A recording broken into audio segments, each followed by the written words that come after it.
STD goes here. Let's do this one here. Let's do this one here. This is a brand new STD that we're going to play. It's one of two that are debuting, and here's one that people will love to remember.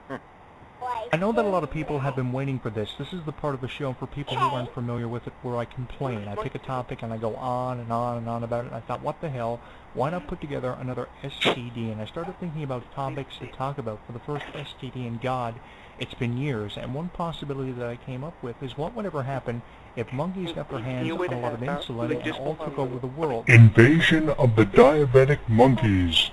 It's called Invasion of the Diabetic Monkeys, and I put a pass on that. Rather, they came up with a very interesting topic, and I think a lot of people are going to like this one and really going to get into it, and it's called People Who Bitch. I know there are a lot of people out there, guys and girls, who wait for their favorite person's birthday to come all the time. You wait the entire year, you circle the date for the birthday on your calendar, and you wish them a happy birthday on Facebook. You wait 20, 25 minutes, a half an hour becomes 45 minutes becomes an entire hour, and after about 2 hours of waiting, they finally write you back and just simply say thank you. You waited the entire year for someone to say thank you. And my response to that is, what the fuck, man? You waited the entire year just for somebody to say thank you? That just goes to show how much they think of you and how pathetic they really are. Fuck that. So have you ever felt invisible to a guy or a girl? If you ever have felt that way, I'm sure there are a lot of people who feel the same way that you do. You've waited your whole life for that guy or girl, that special someone in your life, to always acknowledge you. And they never do. Until one day, they get engaged, and they talk to you for the first time ever just to tell you that they've gotten engaged. Doesn't that make you feel really frustrated? You've waited years for this one person, this one guy or girl, to talk to you, and when they finally do, it's only to inform you of something that you don't want to know. And if you ask my opinion on that, if you really want to know what it is, I think it pretty much sucks. Depressing. So if that wasn't bad enough, after they've told you they've gotten engaged, they go as far as to post a picture of their finger wearing the engagement ring that they've been given, and they always put it at the top of their timeline. Do they really need to rub it in? Nobody stops to think about how ridiculous and how pathetic this actually looks. And have you ever stopped to wonder where that finger could have possibly been prior to wearing the engagement ring?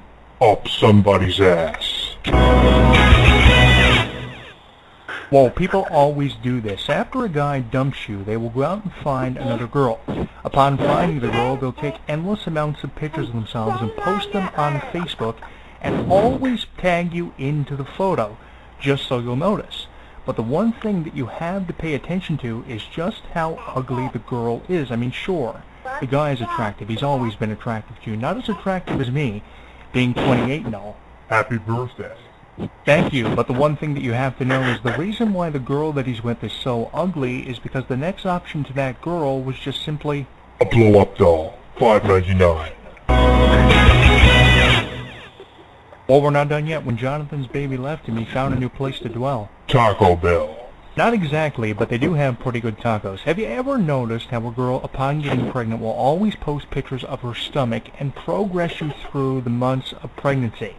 How annoying is that? And the only logical explanation that I can come up with as to why they do this is not only just to get on your nerves, but to just demonstrate just how fat they actually are.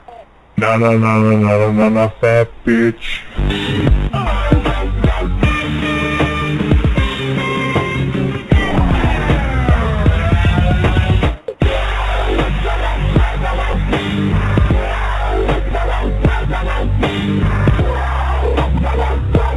So this is why I wanted to spend my birthday with you, to let you know just how special all of you are for making this happen and giving me a reason to put off my 28th birthday celebration live on Blog Talk Radio. And just to let you know that you do have a very special place in this world. It's just a matter of finding where that place is. And now that I've said all of that, if you can't get a hold of the most attractive man and a guy or a girl that's giving you trouble, I guess there's always the option of calling Ghostbusters. Are they as attractive as you? Huh, I really don't think so, because as everybody knows, I am the most attractive man and the greatest of all time. All time.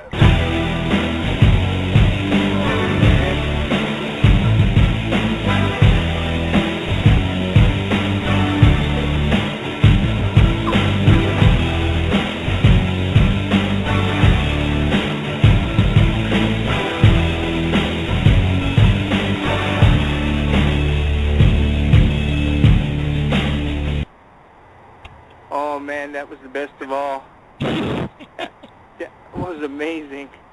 Oh, man, that goes out to everybody who ever felt invisible. I'm telling you, that one was for you. That's freaking hilarious. The best one, yeah. The STDs were always very popular. That was my spin-off of a sexually transmitted disease. Oh, awesome, awesome. How many of those do you think I've done, Bob, over the years? Oh, quite a few, man. There's some I can't even find, even on my computer. I mean, it's wild. Oh, I'd say there's about 50 or 60 that I've done for sure that you have alone. Oh.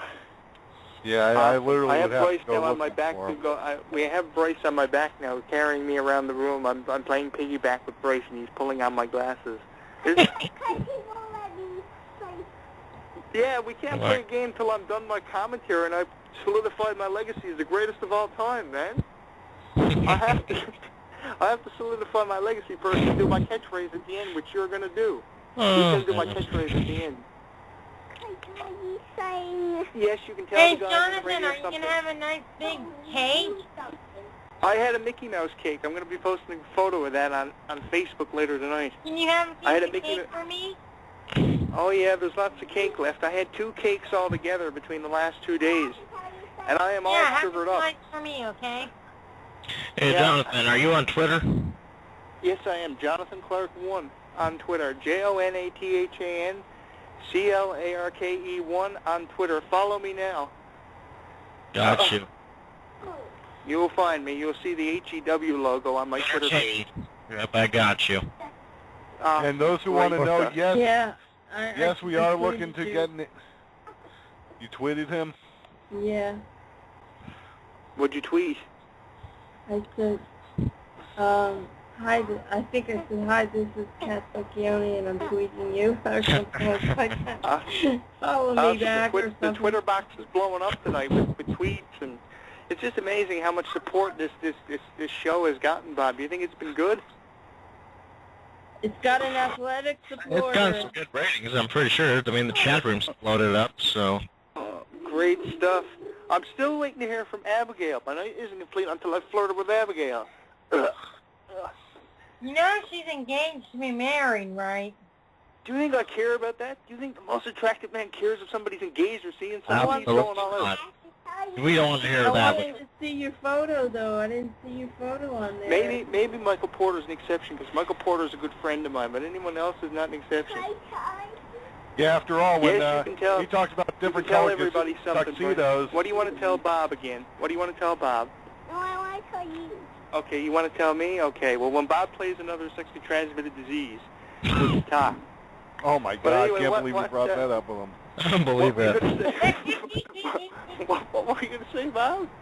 I can't believe you said those words to your nephew. I know, for all people. Oh, man. Well, this is it, see. This is part of my legacy.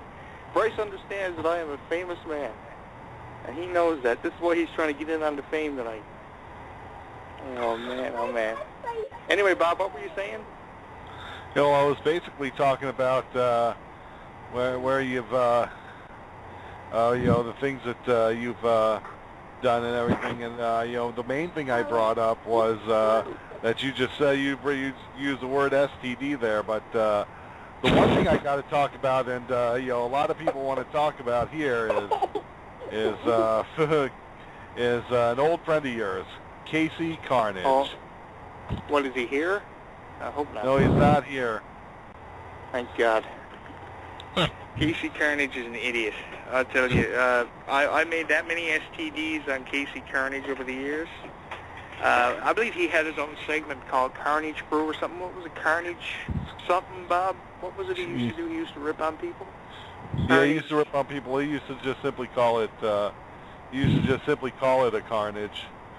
You know, he Yeah. was. It's a carnage that he isn't able to afford a haircut. I do know that.